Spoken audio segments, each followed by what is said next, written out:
My mother always said that family is a chain, each link forged by sacrifice, each break a wound that never heals. I never imagined I would be the one to shatter it, the day she cut me from her will. It wasn't a storm or a shouting match that ended us, it was a single word. No, she asked for something I couldn't give, something that would have cost me the last piece of myself I still called my own. I remember the silence that followed, heavy and final, as if the world itself had stopped to listen. She didn't argue, she didn't plead, she simply turned away, her face set in stone.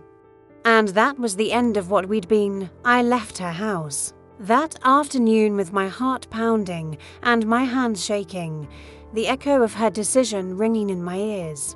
I told myself I was free now, that I could finally build a life untouched by her expectations, but freedom felt like exile, and every step I took away from that house felt like a betrayal. Days blurred into weeks. I tried to focus on work, on friends, on anything that didn't remind me of her.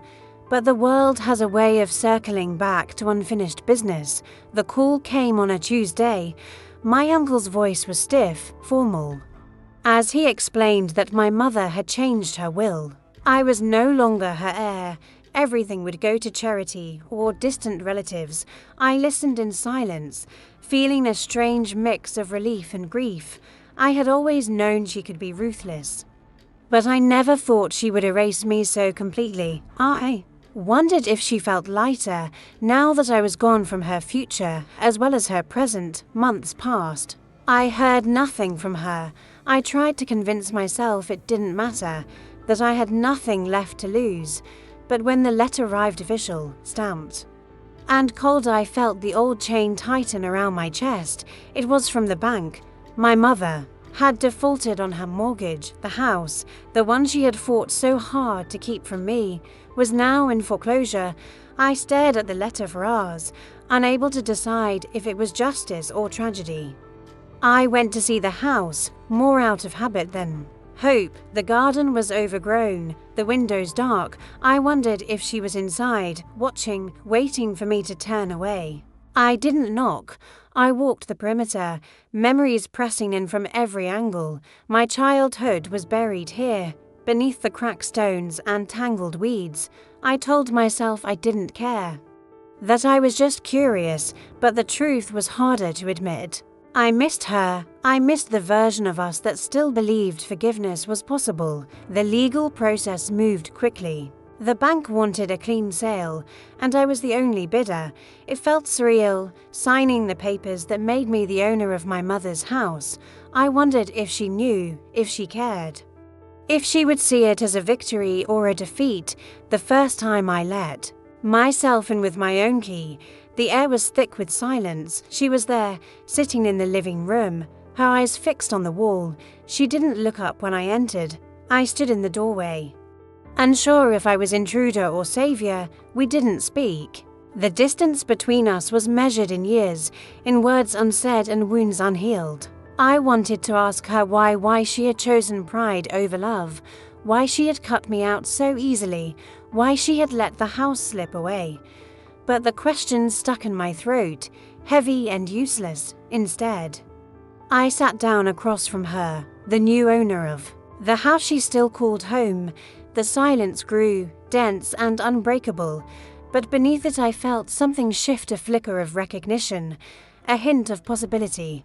That night, I lay awake in my old room, listening to the creaks and sighs of the house. Every sound was a memory, every shadow a reminder of what we had lost. I wondered if ownership meant anything, if a deed could erase the past or heal the wounds that kept us apart. I didn't have answers. All I had was the certainty that something had changed. The chain was broken, but we were still here, bound by history and hurt, searching for a way forward. Owning the house did not grant me control, only responsibility. My mother and I became silent cohabitants, each day defined by avoidance and unspoken rules. She moved through the rooms as if I were invisible, her routines unchanged, her pride Intact, I tried to convince myself that I was only there to manage the property, but every encounter, no matter how brief, felt like a test I was destined to fail. The tension was constant, a pressure that made even the smallest decisions feel monumental. Meals became a battleground of silence. I would prepare something simple and leave it on the counter, unsure if she would eat it or throw it away. Sometimes I caught her glancing at me, her expression unreadable, and I wondered what she saw, the child she raised or the stranger who now held the deed to her home. I found myself longing for any sign of recognition, any acknowledgement that we were still connected by something deeper than paperwork. One evening, I returned from work to find her in the kitchen, sorting through old photographs. She didn't speak, but the gesture was an invitation. I sat across from her, the air thick with memories. She slid a picture toward me, a faded image of the two of us. Smiling on a long-forgotten holiday, I waited for her to say something. But she only stared at the photograph, her fingers tracing the edges. The silence between us was heavy, but it was different now, less hostile, more uncertain. That night, I replayed the moment in my mind, searching for meaning. Was she reaching out? Or simply lost in nostalgia? I realized how little I understood. About her feelings, her regrets, her fears. I had spent so long protecting myself from her judgment that I had forgotten she might be hurting too. The realization unsettled me, forcing me to question everything I thought I knew about our relationship. The following days brought small changes. She began to leave doors open, to linger in shared spaces a little longer. We still didn't talk, but our silences grew less sharp, less defensive. I started to notice the details of her life, the way she folded laundry with meticulous care, the way she paused at the window each morning as if searching for something lost. These glimpses into her routines made her seem less like an adversary and more like a person struggling to hold on to dignity in a world that had shifted beneath her feet. One afternoon, a letter arrived addressed to her. She handed it to me without a word, her eyes avoiding mine. It was from a distant cousin, someone I barely remembered, offering condolences for the difficult transition. The word stung. A reminder that our story had traveled beyond the walls of our home, that others were watching and judging from afar. I wondered what version of events she had shared, what role I played in her narrative. The pressure mounted. Friends called, offering advice I didn't ask for. Some urged me to assert my rights, to remind her that the house was mine. Others warned me to tread carefully, to avoid becoming the villain in a family drama that would echo for generations. I felt trapped between duty and compassion, between the desire to move on and the fear of causing irreparable harm. One evening, as I was locking up for the night, my mother spoke for the first time in weeks. Her voice was quiet, almost fragile. "Do you ever regret it?" she asked, not looking at me. The question caught me off guard. I wanted to say no, to claim certainty, but the truth was messier. I hesitated, searching for words that wouldn't. Wound, sometimes, I admitted, but I didn't see another way. She nodded, her shoulders tense. Neither did I. For a moment, we were equals to people bound by choices neither of us wanted to make. The moment passed quickly, but it left a mark. I realized that regret was not a weakness, but a bridge, a chance to see each other not as enemies, but as survivors of the same storm.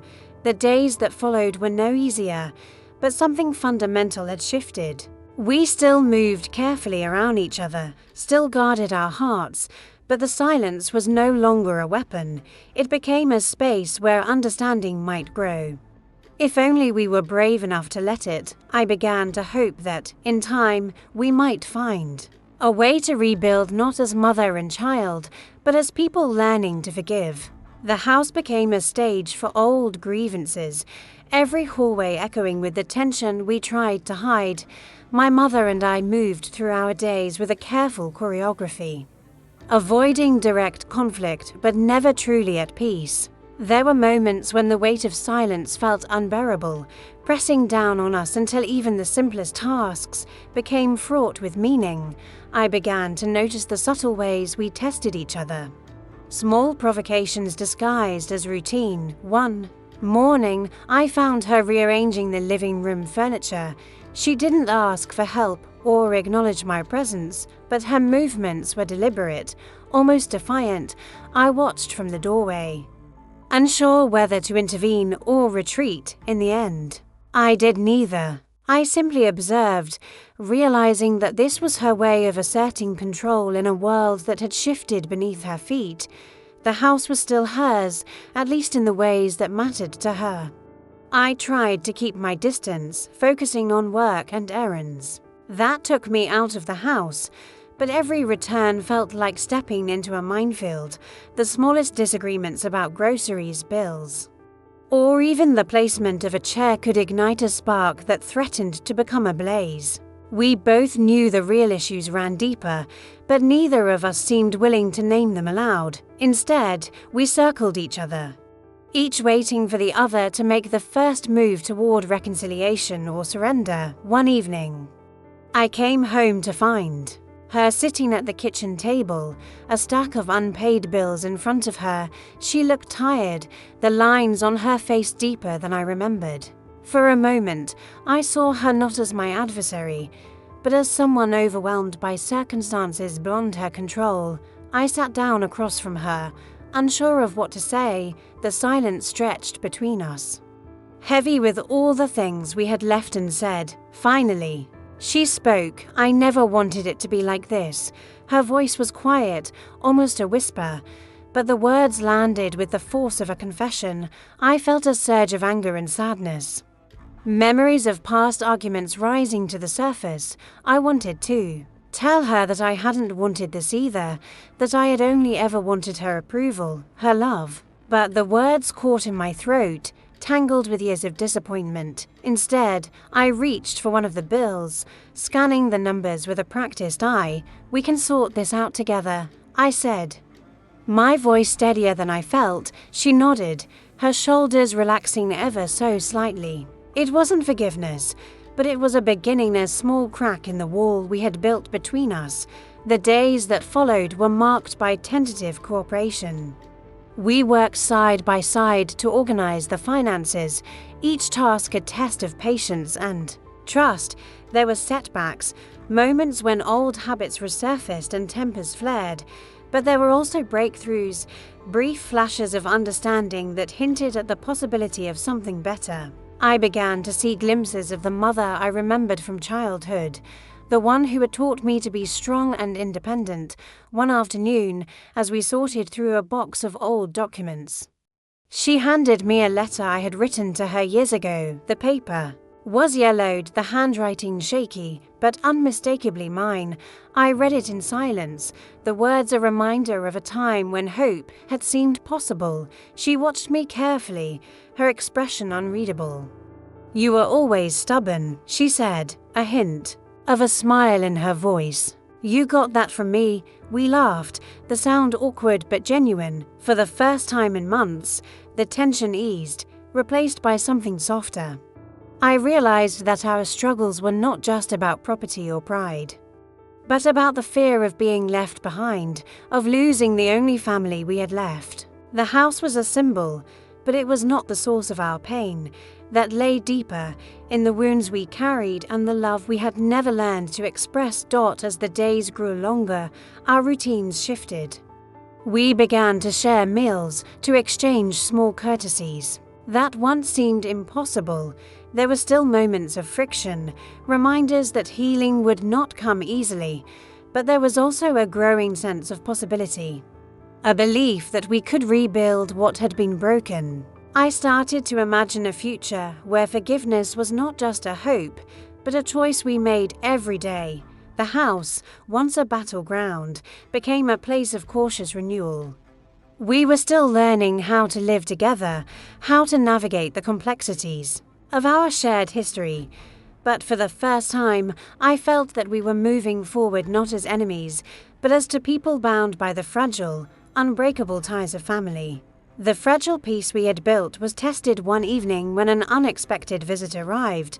My mother's sister, whom I had not seen in years, stood at the doorway.